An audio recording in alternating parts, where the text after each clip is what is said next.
Is there any hope for these terrible NFL teams? Welcome to the Powerless rankings here on That's Good Sports. I am football outcast Brandon Perna. Roses really smell like boo-boo-boo. And today, I want to rank the worst teams in the NFL right now, starting with number 11, the Dolphins. The Dolphins have not had a fun season. Everything went to shit the moment Tua decided to drop his shoulder at the end of his run and sustain another bad concussion. Their biggest mistake was not having a decent backup quarterback on their roster with an injury-prone starter. Last year, Miami, of course, dropped 70 points on the Broncos, a real low for me as a Broncos fan. Through 7 weeks this season, the Dolphins have scored exactly 70 points, just 6 offensive touchdowns this year.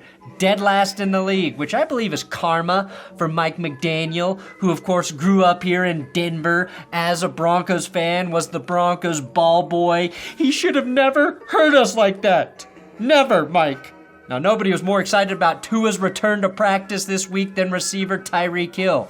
And I'll admit, Miami could be anywhere on today's list, but I respectfully put them at 11 because I think they will be an average football team with Tua back in the mix, with the potential to be competitive again this season. Miami has quietly put together the best passing defense in the NFL, allowing a league best 154.5 yards per game. The 12 touchdowns they've given up this season, 9th best. So there is hope for Dolphins fans.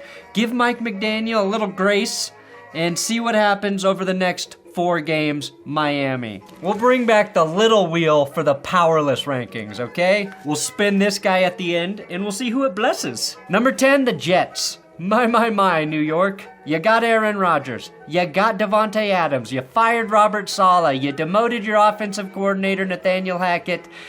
And you got just 2 wins to show for it, including an ugly loss to my Broncos where Bo Nix thwarted you with just 60 passing yards. Now, Davante Adams is trying to motivate the team by candidly telling them they have no energy or passion when playing. It's just a waste to have everybody out there and, to have a dead sideline like that. Brees catch a ball and go 60 and we can't feed off none of the energy, and those type of plays are supposed to be contagious for the rest of the team. Luckily for the Jets, you get the Patriots this weekend. That's a great get-right game. But if you lose, I expect Aaron Rodgers to have Fireman Ed fired by EOD Monday. He'll just be Ed. Just another Ed. Number 9, the Jaguars. It's litmus test time, Jacksonville. Anyone can beat the Patriots. Can you hang with the pack on Sunday? I think of all of the bottom-tier teams, the Jags are the ones shooting themselves in the foot the most.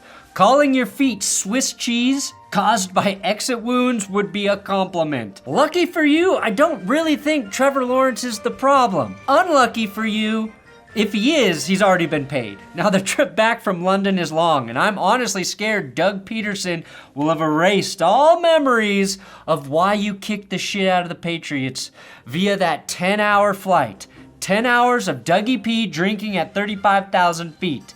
It's Tank Bigsby and Brian Thomas Jr. Get Tank 20 touches, Doug, and you might beat the Packers. Number 8, the Cowboys. While the Jags are shooting themselves in the foot over and over again, the Cowboys are straight up playing like garbage. The Cowboys have a point differential of minus 42, 25th in the league, and their defense is second to last in scoring. The real problem for Dallas is their running game, both sides of the ball. While the Cowboys have only rushed for a total of 463 yards, their opponents have nearly 400 more yards on the ground against the Dallas D and 8 more touchdowns.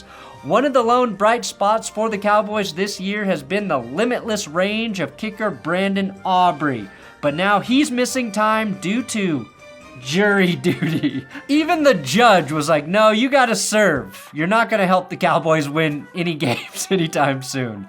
The Cowboys better hope that case gets wrapped up by week 11 because they've got a Monday night game against the Houston Texans. Imagine having to go back to Brett Maher because 12 jurors can't reach a verdict. And yes, all of the cursed logos you see in the Powerless rankings are available at benchwarmershop.com. I think the spilled mayo is my favorite one. Number 7, I've got the Raiders. Max Crosby once called Gardner Minshew a little-ass boy. Well, the Raiders are now the little-ass boys of the AFC West. A big reason they suck? They have no rushing attack as well. They boast the worst EPA per rush in the league and a third worst 3.8 yards per carry and 85.6 rushing yards per game. That's literally the one thing they needed to do well to help Minshew or Aiden O'Connell have any success this season. The Raiders' former running back, Josh Jacobs, he's in Green Bay, and he hasn't been tearing it up by any means there, but he's been solid. His 540 rushing yards is 58 more than Alexander Mattison, Zamir White, and Amir Abdullah combined. Throw in Minshew's 40 rushing yards, and they still all trail Josh Jacobs. And to make matters worse, the Raiders have the worst turnover differential in the league at -13. 0 fumble recoveries and just 3 picks all season for a defense that was allegedly good. If Tom Brady thinks his investment in FTX was bad, just wait until he has to broadcast a Raiders game. Number 6, the Saints. You're getting a little grace because of injuries, New Orleans. You're getting no grace for your fall from grace after starting 2-0 and leading the league in pretty much all of the offensive stats. Hindsight, you destroyed the Panthers and Cowboys, so the Derek Carr ride was just an Uber who actually plugged in the wrong directions, and now you look fucking lost, New Orleans. Bill Barnwell called the Saints the most hopeless franchise in the NFL, even more hopeless than the Panthers and the Browns. Yikes. Barnwell wrote that while the Saints could have competed for a playoff berth before the injuries, the defensive collapse I've witnessed over the past few weeks and the sheer amount of time it will take to return to being a cap-compliant team on a growth track is staggering. They are a couple years away from even being in a position to start a multi-year rebuilding process. Holy crap. Basically, their cap outlook is so bad they can't even clean house and suck properly. Instead, they have to suck with really expensive, overpaid players. Now, the Broncos play one of the worst teams in the NFL this weekend, which is why I went crazy on the higher pick'em entry for the game. The Panthers are so bad, Underdog wouldn't even offer lower picks on most of their players. So yes, today's episode sponsored by Underdog. You can play with me or you can play against my picks. But if you want to play pick'ems, where you pick player stat totals, you can do it at Underdog. You can also play fantasy there. Just use my code THATSGOOD when you sign up. And we have got 2,815 signups this season. That's insane. Thank you guys so much. 10,000 signups. Underdog owes me $1 million. That is real. And the only way to do it is with your help. And to motivate you, if we can get to 4,000 total signups by Wednesday when I shoot the next power rankings, I will bring back the monkey tail beard for you. That's 5 days for you to do your magic. Monkey tail beard on my face all month. Number 5, I've got the Giants. For Danny in debt, he's got a real streak going. He's the only quarterback in the last 24 years to play in 6 home games and not throw a touchdown in that stretch. Get it together, Dan. Get it together. Hey, I got off pretty easy. Number 4, the Patriots. The good news, New England, Drake Maye has shown some real flashes. The bad news, your offensive line is still dog defecation, okay? Whether it's Maye or Brissett, the Pats line has given up a pressure rate of 46.5% this season. Worst pressure rate in the league.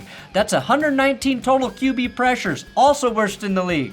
The good news again is Drake Maye is averaging a nice 6.9 yards per pass attempt. He's sandwiched between Matthew Stafford and Justin Fields, which is a really tasty sandwich when you think about it. And it's markedly better than the 5.15 yards per throw they were getting from Jacoby Brissett. One of my favorite things happening right now, though, in the football media landscape is Bill Belichick shitting on every team that has scorned him. The Patriots led the league last year in rushing defense, yards per carry, number 1 in the league. And after Gerard Mayo said his team was playing softer than his penis in the locker room showers, Bill Belichick defended his former squad on the McAfee show. And he's right, the Patriots defense has taken a massive step backwards. It's not just the run defense either. They've gone from the 7th best unit in total yards allowed per game to the 8th worst. It's a lot of the same players, and in some cases I would say more. I'm kind of hurt for those guys because to call them soft, they're not soft. They were the best team in the league last year against the run. Number 3, the Titans. I hate to say I told you so. Wait, no I don't. I fucking love being right and bragging about it. Your trio of 30-year-old receivers didn't work, did it, Tennessee? You're having a fire sale. Fitting, considering 5 years ago you had a fire in your stadium before kickoff. A literal fire. Mike Vrabel getting 6 wins out of last year's Titans might be one of the most impressive coaching jobs of the last decade. This last offseason, though, after firing Vrabes, the Titans signed Calvin Ridley, Tyler Boyd, Tony Pollard, L'Jarius Sneed, and Jamal Adams, to name a few. They also traded for linebacker Ernest Jones back in August. In the last week and a half or so, they granted Jamal Adams his request to be released. They traded DeAndre Hopkins to the Chiefs for pennies, and they traded Ernest Jones to the Seahawks. Those are 3 dudes who are supposed to help the Titans right now.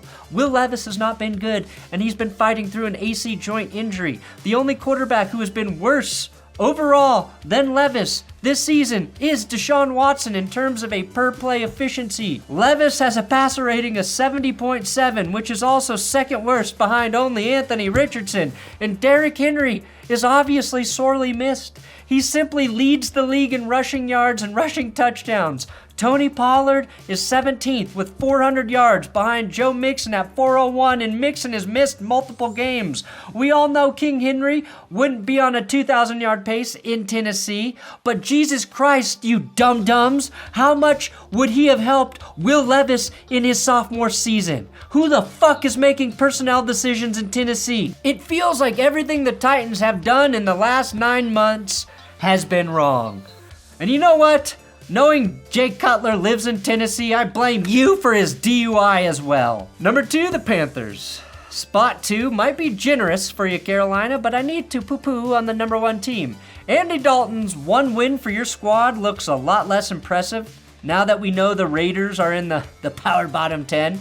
I can forgive the struggles on offense. I really can. If your quarterbacks are a bust and a veteran backup, I don't really blame Dave Canales for not getting production out of that unit.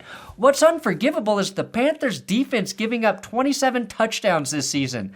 That's the most in the league. And opposing teams are simply running the ball down your throats. 162 rushing yards per game allowed, edging out the Colts for the worst run defense in the league. Yes, the 34.7 points per game allowed is also worst in the league, and that's 10 more points per game than your bad defense was allowing last season.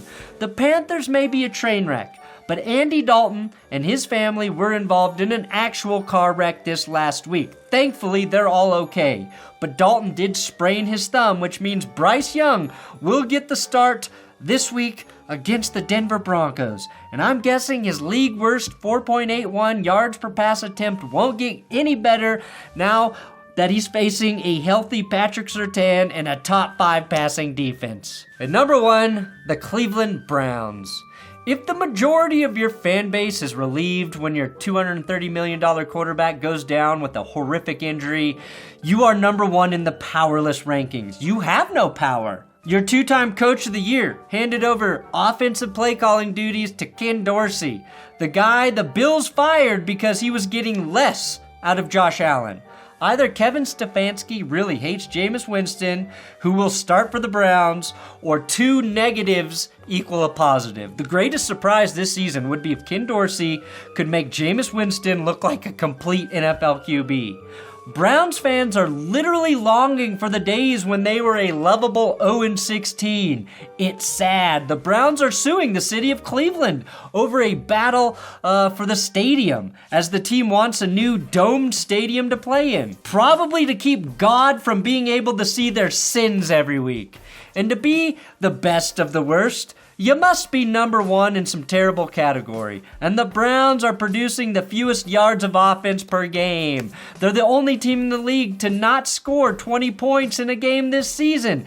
And they're in a 3-way tie for second fewest touchdowns scored this year at 9. Your 3.9 passing yards per play, dead last. 159 passing yards per game, third worst. And again, that was with a $230 million quarterback. If ESPN gave me $100 million, it would literally be a better investment. And I was talking about having a magic butthole on GPS today. Think about that. All right, let's spin the old wheel to see if one of you terrible, terrible teams can be blessed this week with a win. And this guy, oh my God, he can't even stand up on his own. It's just like one of the worst teams. Again, benchwarmershop.com. if you like any of the cursed things you see here today. We got shirts. We got coffee. Vikings fans, you know what to do. Number 3. Who is the third worst team this week? And I know you guys think it's a bit where I can't remember where I rank teams. No, it's just my dumb brain. Is it the Titans? It was the Titans. Oh, no, I'm sorry. Oh, no, yes, Titans. Wait, are you going to win? Are you going to get a miraculous win this week, Tennessee? I don't know how the blessed wheel works. We'll find out. Thanks for watching That's Good Sports. If you made it this far into the episode, please subscribe here on YouTube. It would really make my day. Don't forget to sign up for Underdog with my code That's Good.